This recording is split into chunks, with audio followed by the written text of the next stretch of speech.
তিনি একবার আল্লাহর সাথে কথা বলার জন্য যাইতেছেন, দূর পর্বতে কথা বলার জন্য যাচ্ছে। তো মুসা নবী যে রাস্তা দিয়ে যাইতেছে ওই রাস্তায় হরিণ দাঁড়ায় আছে। এখন মুসা নবী গলা দিয়ে জোরে আওয়াজ করতেছে, এভাবে জোরে আওয়াজ করতেছে। মুসা নবী ভাবতেছে যে আমার গলা আওয়াজ করে জোরে আওয়াজ দিলে হরিণ আমাকে বেগে চলে যাবে। মানুষ দেখলে তো হরিণ দৌড়ায়, মুসা নবী দেখে না, যত আওয়াজ দেয় মুসা নবী হরিণ তত টাইট করে দাঁড়ায় থাকে, মজবুত করে দাঁড়ায় থাকে, আর বড় চড়ে। মুসা আলাইহিস সালাম সামনে গিয়ে বলে, কি মানুষ দেখলে দৌড়াস, কিন্তু আমিও তো মানুষ, আমাকে দেখলে তুই দৌড় দেওয়ার কথা, তুই এখানে দাঁড়ায় আছিস কেন, সমস্যা কি বল? হরিণ বলতেছে, ও কালিমুল্লাহ, আপনি তো আল্লাহর পয়গম্বর, আল্লাহর দোস্ত। আল্লাহ পাক রব্বুল আলামিন আমাদেরকে বৃষ্টি দিচ্ছেন না, পানি না থাকার কারণে আমাদের কলিজা শুকিয়ে যাইতেছে, বাচ্চাগুলো মারা যাচ্ছে, সবাই পানির অভাবে আজকে। আপনি একটু কালিমুল্লাহ আল্লাহর কাছে জিজ্ঞেস করেন যে আল্লাহ পাক রব্বুল আলামিন পানি কখন দিবে, বৃষ্টি দিবে কখন? ঠিক আছে, আর কোনো কথা আছে না? আল্লাহর কাছে চলে গেলেন কালিমুল্লাহ। সংক্ষেপ করতেছে সবাই হোক, কারণ মৃত্যুর দ্বিতীয় পর্ব আলোচনা আজকে থেকে চলবে। গত জুমায় আলোচনা চলছিল মৃত্যুর প্রথম পর্ব। সম্মানিত হাজিরিন, মুসা কালিমুল্লাহ আল্লাহর কাছে গিয়ে বলে, আল্লাহ গো, কি শুরু করছো তুমি? আল্লাহ বলে, কি হয়েছে, কোন বিষয়টা? যে তুমি এই তোমার মাখলুকাতকে কষ্ট দিতেছো, হরিণকে তুমি, হরিণ না খায় বলতেছে পানির জন্য কলিজা শুকিয়ে মারা যাচ্ছে, তুমি বৃষ্টি দিচ্ছ না। আল্লাহ পাক রব্বুল আলামিন বলেন, মুসা তুমি তাদেরকে গিয়ে বলবা যে আরো 100 বছর পরে আমি আল্লাহ বৃষ্টি দিব। সুবহানাল্লাহ বলবেন না? 100 বছর পরে বৃষ্টি দিব। মুসা কালিমুল্লাহ খুশি না হয়ে একটু আল্লাহর সাথে অভিমান করছে। 100 বছর পরে বৃষ্টি দিলে বাঁচবে? অভিমান করে মাথা নিচের দিকে করে রাখছে। আল্লাহ পাক রব্বুল আলামিন বলেন, মুসা কি হয়েছে? কোনা কিছু হয় নাই, মাথা নিচের দিকে করে চলে আসছে। আর মনে মনে ভাবতেছে, আল্লাহ ওই হরিণের সাথে যদি আমার দেখা না হয়, হরিণের সাথে দেখা না করে ওই ভয়ে রাস্তা ঘুরান দিয়ে আসতেছে, ঠিক ওই রাস্তার মাথায় হরিণ দাঁড়ালো।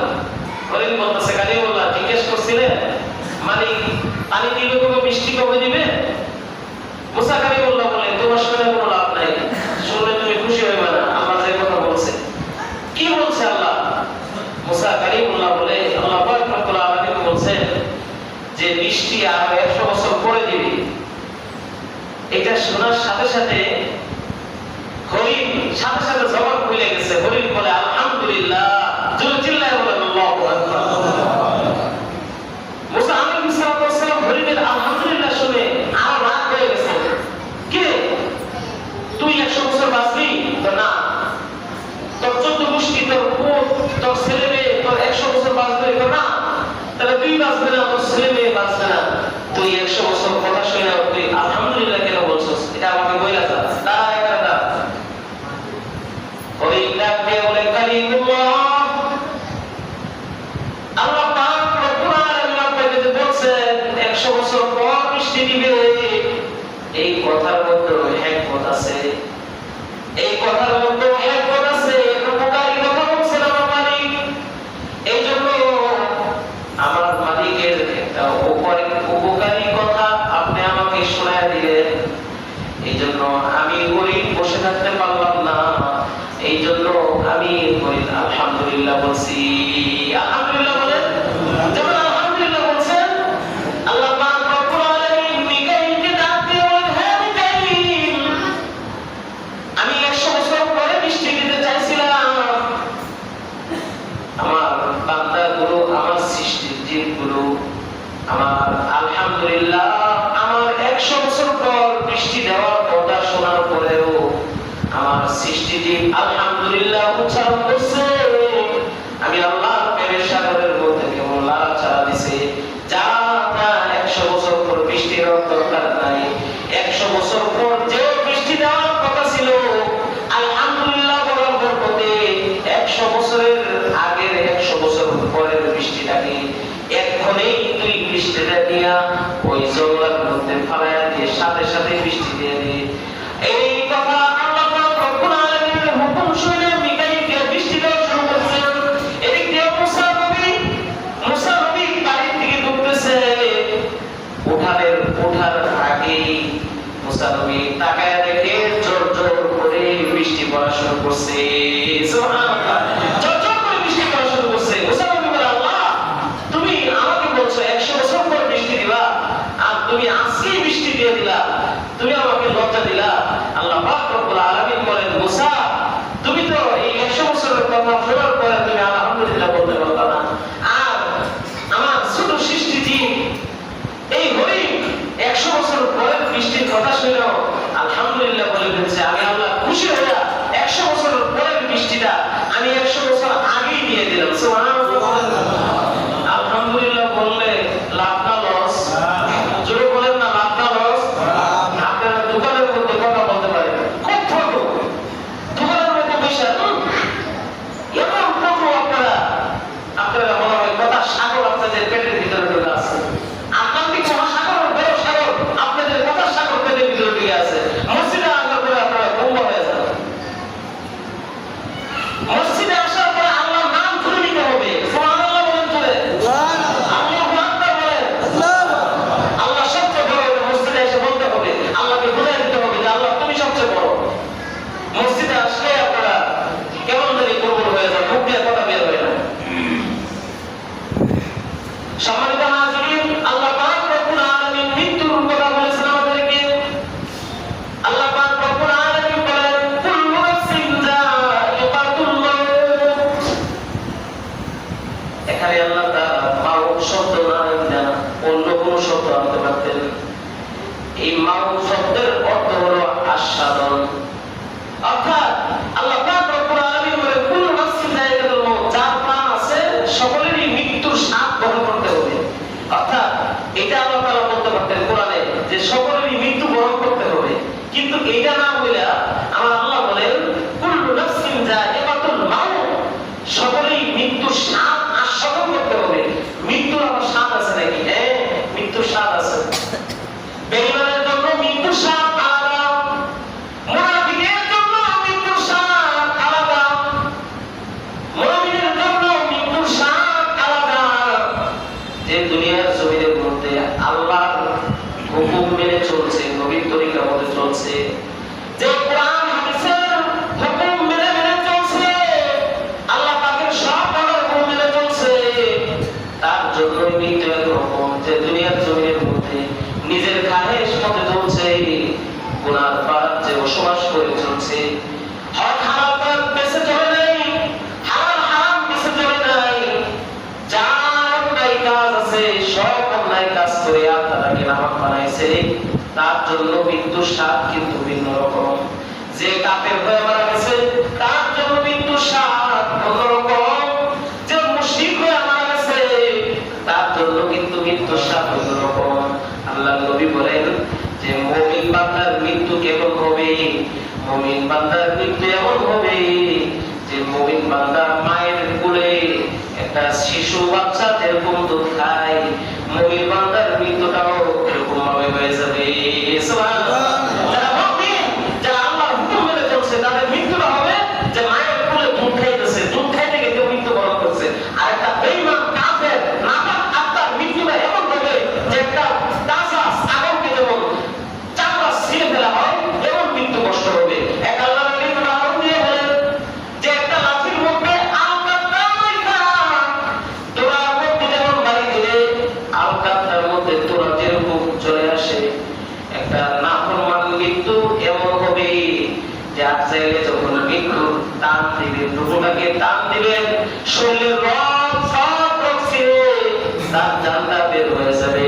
এই জন্য আল্লাহ তাআলা বলেন, মিনহা খলাকনাকুম ওয়া ফিহা নুঈদুকুম ওয়া মিনহা নুখরিজুকুম তারাতান উখরা। আল্লাহ পাক রব্বুল আলামিন বলেন, মিনহা খলাকনাকুম, হে বান্দা আমি কিন্তু তোমাকে মাটি দ্বারা বানাইছি, আমি তোমাকে মাটির থেকে সৃষ্টি করছি, আমি লোহা দিয়ে বানাই নাই, আমি স্বর্ণ রূপা দিয়ে বানাই নাই, আমি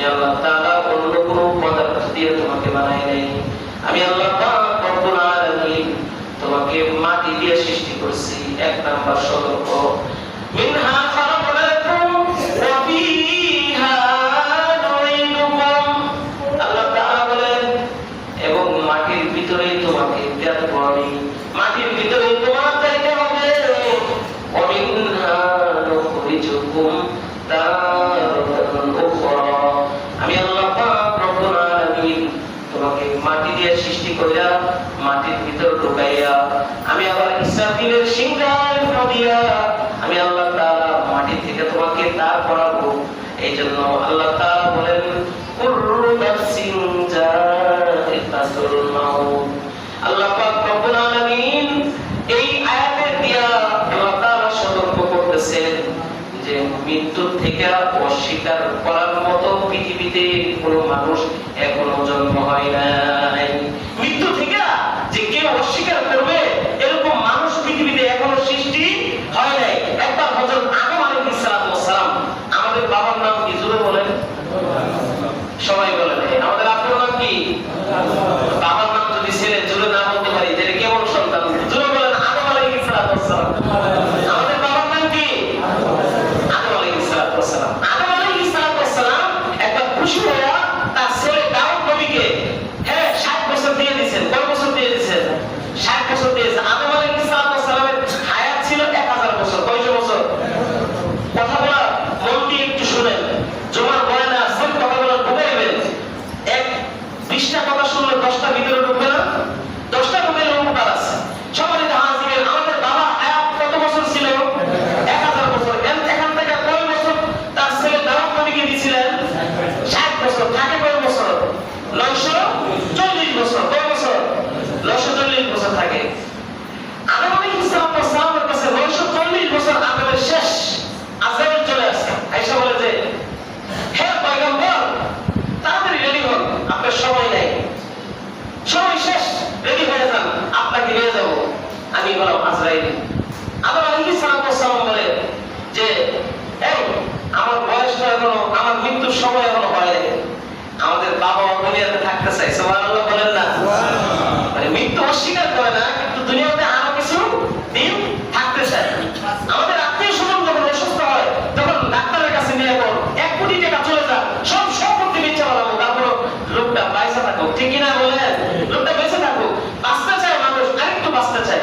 তো আদম আলাইহিস সালাম একটু ভালো করে শুনেন। আদম আলাইহিস সালাম আজরাইলকে বলে যে আমার হায়াতটা এখনো শেষ হয় নাই। জিবরাইল আমিন বলেন কে বলছে আপনার হায়াত শেষ হয় নাই? বাবা তো 1000 বছর। আপনার কি মনে নাই আপনার ছেলে দাউদ আলাইহিস সালামকে খুশি হয়ে আপনি 60 বছর দিয়ে দিয়েছিলেন?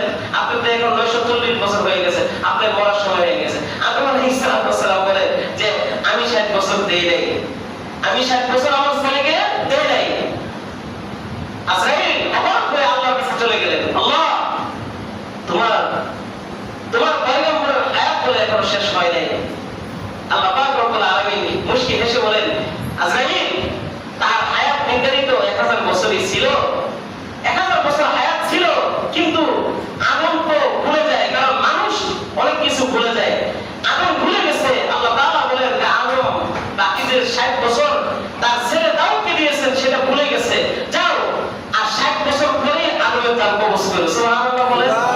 এখন আর জান কবজ করতে হবে না। বাপ যদি ভুল করে সন্তান ভুল করবে না? আমরা অনেক সময় ভুল করি না? আমরা অনেক সময় ভুল করলে আমাদেরকে ধমক মারে না, ধমক দিবেন না, ভুল করলে বুঝাই দিবেন। কি করবেন? ইমাম সাহেব কেন ভুল করবে? উনি খতিব সাহেব কেন ভুল করবে? না, ইমাম সাহেব ভুল হইতে পারে। আমাদের আল্লাহ পাক রব্বুল আলামিনের নবী আদম, আমাদের পিতা আদম আলাইহিস সালাম ভুল হয়েছে। অর্থাৎ বাবার ভুল হলে সন্তানের ভুল হতেই পারে। আমি ইমাম থাকি, খতিব থাকি, আমি মুফতি থাকি, মুহাদ্দিস থাকি, আমার ভুল হতে পারে না? তো ভুলটা যখন হবে তখন দোকানে গিয়ে বলবেন যে ইমাম সাহেবের কেন ভুল হবে, এটা বলবেন? নাকি সুন্দর করে বলবেন আদমের সাথে যে হুজুর এটা আমার চোখের দৃষ্টি থেকে দেখা যাচ্ছে আপনি এই ভুলটার দিকে যাচ্ছেন, যদি একটু শুধরাই দিবেন তাহলে কি সুন্দর হবে না?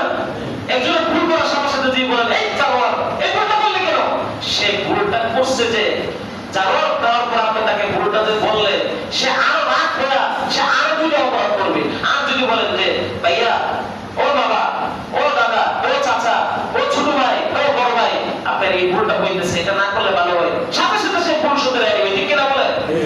ভুল তো হবেই, মানুষের ভুল হতেই পারে। আদম আলাইহিস সালাম ভুলে গেছেন যে তিনি তার ছেলেকে 60 বছর দিয়েছেন, তার মানে আদম দুনিয়া থেকে যাইতে চাই না। দেখেন কিভাবে আসছে। আদম আলাইহিস সালাম 60 ফুট লম্বা ছিল, 60 হাত লম্বা ছিল। জোরে বলেন সুবহানাল্লাহ। আমাদের বাবা কয় হাত লম্বা ছিল?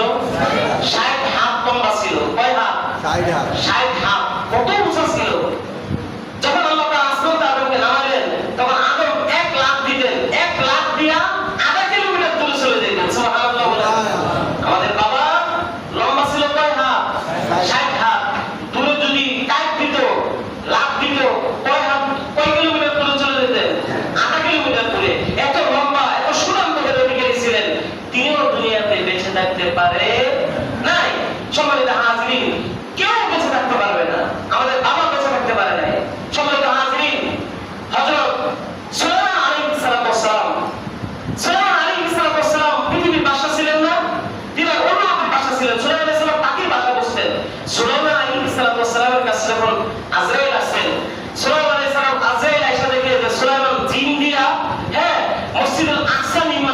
মসজিদুল আকসা কি করতেছে, নির্মাণ করতেছে। আজরাইল বলে, হে নবী, আপনার মৃত্যুর ঘন্টা বেজে গেছে, আল্লাহ পাঠাইছেন আপনাকে যাওয়ার জন্য। আল্লাহ পাক রব্বুল আলামিন পাঠাইছেন। সুলাইমান আলাইহিস সালাম বলে যে আল্লাহকে গিয়ে বলো যে আমি আল্লাহর ঘর নির্মাণ করতেছি, হ্যাঁ এখন যাইতে পারবো না, এখন যাইতে পারবো না। আল্লাহ পাক রব্বুল আলামিন বলেন, হে সুলাইমান, ইদা জাআ আজালুহুম লা ইস্তাখিরুনা সাআতাও ওয়া লা ইস্তাকদিমুন। যখন মানুষের মৃত্যুর ঘন্টা বেজে যাবে, এক সেকেন্ড আগেও না, এক সেকেন্ড পরেও না, যথা টাইমে আজরাইল আয়েশা তোমার জান, তোমার এই 3.5 হাত প্রদীপ থেকে তোমার রূহটা নিয়ে যাবে। ঠিক কিনা বলেন? সম্মানিত হাজিরিন, আজরাইল বলে তোমার নবী আপনার সময় শেষ। তখন আল্লাহ পাক রব্বুল আলামিন যে আজরাইলকে গিয়ে বলে, আজরাইলকে আল্লাহ পাক রব্বুল আলামিন বলে দিয়েছেন যে নবীকে গিয়ে বলো যে যেভাবে তুমি দাঁড়ায় আছো এভাবেই দাঁড়ায় থাকো। হে সুলাইমান, তুমি যেভাবে দাঁড়ায় আছো এভাবেই দাঁড়ায় থাকো। তোমাকে একটা অলৌকিক ঘটনা মুজিজা দেওয়া হবে, তোমার জানটা বাহির করে নিয়ে যাবে, কিন্তু এই জিন জাতিরা বুঝবে যে তুমি এখনো মরো নাই, তুমি দাঁড়াই আছো। আল্লাহ তাআলার হুকুমে আজরাইল জান কবজ করে নিয়ে গেছেন। সুলাইমান আলাইহিস সালাম নারী ঘর দিয়ে দাঁড়ায় আছেন। হ্যাঁ, যখন দাঁড়ায় আছেন জিনরা ভাবছে যে নবী তো সজাগ, নবী দাঁড়ায় আছে, হ্যাঁ তাড়াতাড়ি কাজ কর, জিনরা খুব দুষ্ট, হ্যাঁ অর্ডার না দিলে কাজ করে না, আর এভাবে দাঁড়ায় আছে। কিন্তু যখন দাঁড়ায় আছেন আজরাইল জান কবজ করে নেওয়ার পরে, তখন সুলাইমান আলাইহিস সালাম জীবিত না মৃত, কিন্তু জিনরা ভাবছে যে জীবিত। সম্মানিত হাজিরিন, সুলাইমান আলাইহিস সালাম আল্লাহর ঘর নির্মাণ করা সত্য, আল্লাহর ঘর নির্মাণ করা চলাকালীন সত্য, তার একটা সেকেন্ড আল্লাহ তাআলা সুলাইমানকে সময় দেয় না, তার মৃত্যুবরণ করতে হয়েছে। সম্মানিত হাজিরিন, সর্ব নবী রাসূলের মধ্যে একজন নবীর নাম ছিল ইদ্রিস নবী। কি নবী? ইদ্রিস নবী। ইদ্রিস নবী একবার আজরাইলের সাথে দোস্ত পাচ্ছে। কি পাচ্ছে? আজরাইলকে বলে, আজরাইল ভাই, আমি তোমার লগে বন্ধু করতে চাই। সাথে সাথে আজরাইল বলে যে ইদ্রিস, তুমি আমার সাথে বন্ধু পাততে পারো, কিন্তু তোমার মৃত্যু যখন আসবে তখন আর বন্ধু আমি চিনবো না, তখন আর বন্ধু আমি চিনবো না। তুমি কি ভাবতেছো যে আমার লগে বন্ধুত্ব করলেই তোমাকে আমি মৃত্যুর থেকে রেহাই দিয়ে দেব? না। তখন আজরাইল আলাইহিস সালাম তাকে আজরাইলকে বললেন, ইদ্রিস আলাইহিস সালাম, যে আজরাইল ভাই, ঠিক আছে আমি তোমার লগে দুষ্ট পাচ্ছি, কিন্তু তুমি আমাকে মৃত্যুর 3 মাস আগে 3টা ওয়ার্নিং দিও। কয়টা ওয়ার্নিং? 3টা সতর্ক দিও। মৃত্যুর 3 মাস আগে আমাকে 3টা ওয়ার্নিং দিও। আজরাইল বলে, ঠিক আছে এতটুকু করতে পারি, কিন্তু জান কবজ করবই আমি। আজরাইল আলাইহিস সালাম হঠাৎ একদিন ইদ্রিস নবীর কাছে এসে বলে যে আসসালামু আলাইকুম ইয়া ইদ্রিস, হে নবী, আপনার মৃত্যুর ঘন্টা বেজে গেছে, আপনাকে নিতে আসছি, আল্লাহ তাআলা আপনাকে পাঠাইছেন নেওয়ার জন্য, চলেন। ইদ্রিস নবী বলে, দোস্ত কামটা ভালো করলা না, আমি তোমাকে বলেছিলাম যে মৃত্যুর 3 মাস আগে আমাকে 3টা ওয়ার্নিং করার জন্য, 3টা সতর্ক করার জন্য, তুমি আমাকে একটা সতর্ক করো নাই। আজরাইল বলে, কে বলেছে করি নাই? মৃত্যুর 3টা সতর্কই আমি আপনাকে করেছি, কিন্তু আপনার দুনিয়ার ব্যস্ততার কারণে আপনি টের পান নাই। কথা, আমি কি সতর্ক করেছি আমি তো বুঝ পাই নাই। আজরাইল বলে যে আমি প্রথম নম্বর সতর্ক করেছি যে তোমার চুল পাইকে গেছে, তখন আমি তোমাকে একটা ওয়ার্নিং দিয়েছি চুল পাকার মাধ্যমে। তাহলে মৃত্যুর আগে যাদের চুল পাকে, তার মানে বোঝা যায় যে মৃত্যুর ওয়ার্নিং কি বাইরে গেছে। স্টেশনে দেখবেন 3টা বেল দেয়। কয়টা বেল দেয়? 1 নম্বর বেল দেয়, 2য় বেল দেয়, 3য় বেল দেওয়ার পরে তার মানে রেলগাড়ি স্টেশন কি চলে আসবেই। সম্মানিত হাজিরিন, মৃত্যুর আগে জিবরাইল আজরাইল ইদ্রিস আলাইহিস সালাম বলে যে তোমাকে প্রথম ওয়ার্নিং দিয়েছিলাম, তোমার চুল পাইকে গেছে, তারপরে তুমি বুঝো নাই যে তোমাকে আমি মৃত্যুর মিস কল দিছি। তখন আজরাইলকে বলতেছেন ইদ্রিস নবী, ও আমি তো এটা স্মরণ ছিল না, আসলেই তো আমার চুল পাইকে গেছে। সম্মানিত বুড়া বাবারা, ও বাবাজিরা, আমাদের চুল কিন্তু পাকতেছে, তার মানে আমাদের মৃত্যুর ঘন্টা বেজে যেতেছে, মৃত্যুর ঘন্টা বাজতেছে। অনেক মুরব্বীরা যেখানে বসে আছে চুল পাকা, মৃত্যুর ঘন্টা বেজে গেছে। ইদ্রিস নবী কে জিবরাইল আজরাইল বলতেছেন, তোমার চুল পাকার ওয়ার্নিং দিয়ে আমি তোমাকে বুঝাইছি যে মৃত্যুর প্রথম ঘন্টা বাজাইছি। ইদ্রিস নবী বলে, মৃত্যুর 2য় ঘন্টা কি? 2য় সতর্ক কি? 2য় সতর্ক হলো তোমার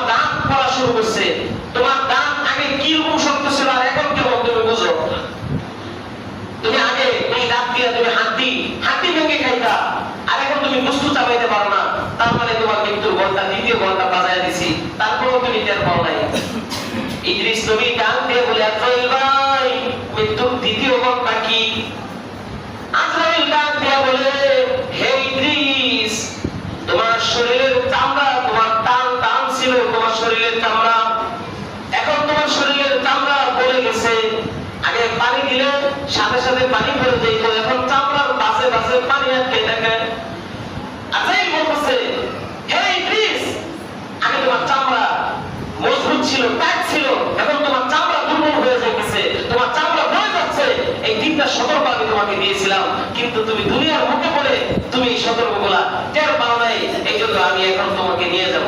সম্মানিত হাজিরিন, কি বুঝলেন? আমাদের যাদের দাড়ি পাকা শুরু হয়েছে, চুল পাকা শুরু হয়েছে, তার মানে আমাদের মৃত্যুর মিশ্রণ চলে আসছে, আমাদের মৃত্যু বরণ করতেই হবে। আল্লাহ পাক রব্বুল আলামিন বলেন, কুল্লু নাফসিন যায়িকাতুল মাউত, প্রত্যেক প্রাণীর মৃত্যুর স্বাদ আস্বাদন করতেই হবে। সম্মানিত হাজিরিন, মৃত্যু থেকে কেউ পালাইতে পারে নাই, মৃত্যু থেকে কেউ পালাইতে পারে নাই। এই জন্য আমাদের ওলিরা বলেন যে মরণ থেকে যতই পালাও, মরণ তোমায় লয়ে বিগড়িয়ে, যদিও পালাও আকাশ মানে সেটাই তোমায় লাগায় সিঁড়ি। ইদ্রিস নবীর জান কবজ হয়েছিল চতুর্থ আসমানে। কত আসমানে? দুনিয়াতে ইদ্রিস নবীর জান কবজ হয় নাই। ইদ্রিস নবী আসমান ঘুরে ঘুরে দেখতেছেন ফেরেশতাদের সাথে। যখন চতুর্থ আসমানে গেছেন, আত্মাই নিচে নামতেছেন, আল্লাহ বলে কোথায় যাও? আপনার নবীর জান কবজ করার জন্য দিয়েছি।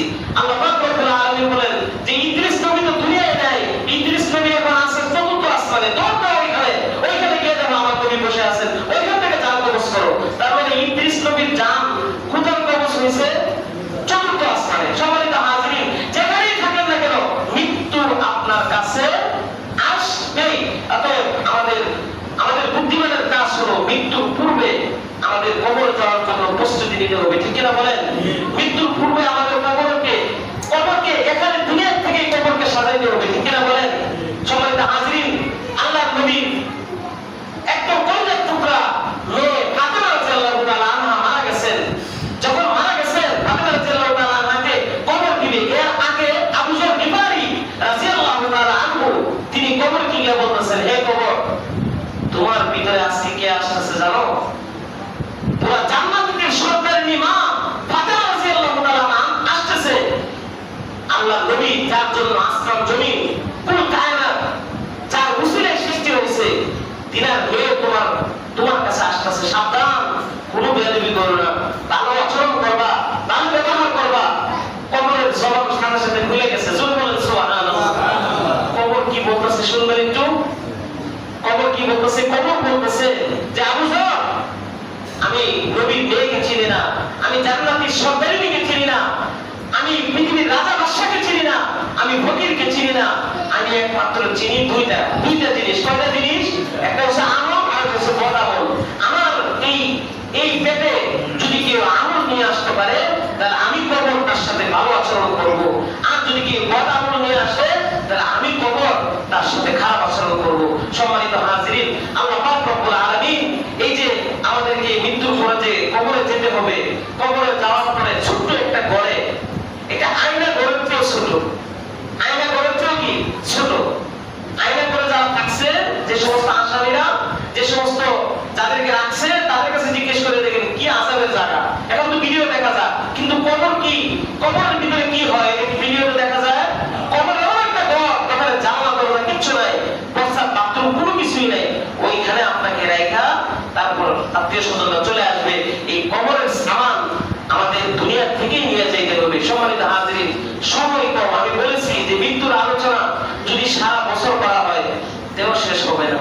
এই জন্য এই কবরটাকে যেন আমরা আলোকিত করতে পারি, কবরটাকে যেন আমরা সাজাইতে পারি। এই জন্য আমরা আল্লাহ তাআলা আমাদেরকে কবরকে সাজানোর মেহনত করার তৌফিক দান করুন। বলেন আমিন। কবরের আযাব বড় ভয়ঙ্কর, মৃত্যুর যন্ত্রণা বড় ভয়ঙ্কর। এই জন্য কোন কবি বলেন, কবরের আযাব কত কঠিন, সইতে আমি পারিব না, মৃত্যু যন্ত্রণা কত কঠিন, সইতে আমি পারিব না। ও গো দয়াময় হে রহিম, ও গো দয়াময় হে রহিম, দাও গে প্রভু রহমান।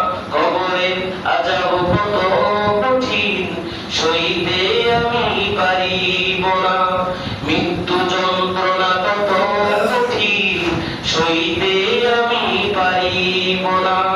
বরই পাতার গরম পানি শেষ গোসল দিবে সব জানা, সাদা কাপড়ে সাদা কাপড়ে সাদা কাপড়ে চির বিদায় দিবে হে ওনা।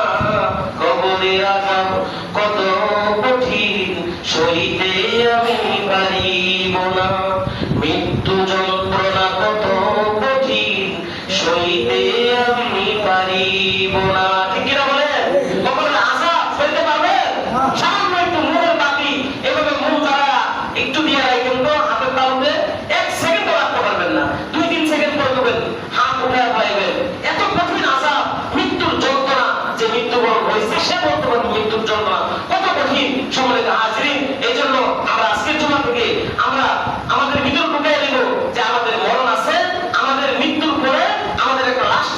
সেটা হলো কবর, আলোকে বর্জক।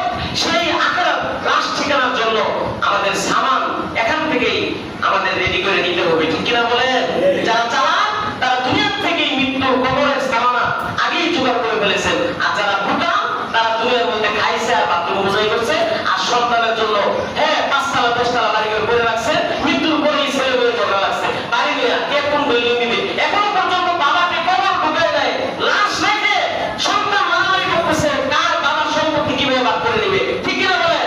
সম্মানিত হাজরিন, এই জন্য আপনি আপনার সন্তানদেরকে আপনার কবরে যাওয়ার সামান এখন থেকে আপনি মৃত্যুর আগে আগে তৈরি করে নিতে প্রস্তুত আছেন ইনশাআল্লাহ। আমরা আল্লাহ পাক রব্বুল আলামিন আমাদের সকলকে মৃত্যুর জন্য প্রস্তুত থাকা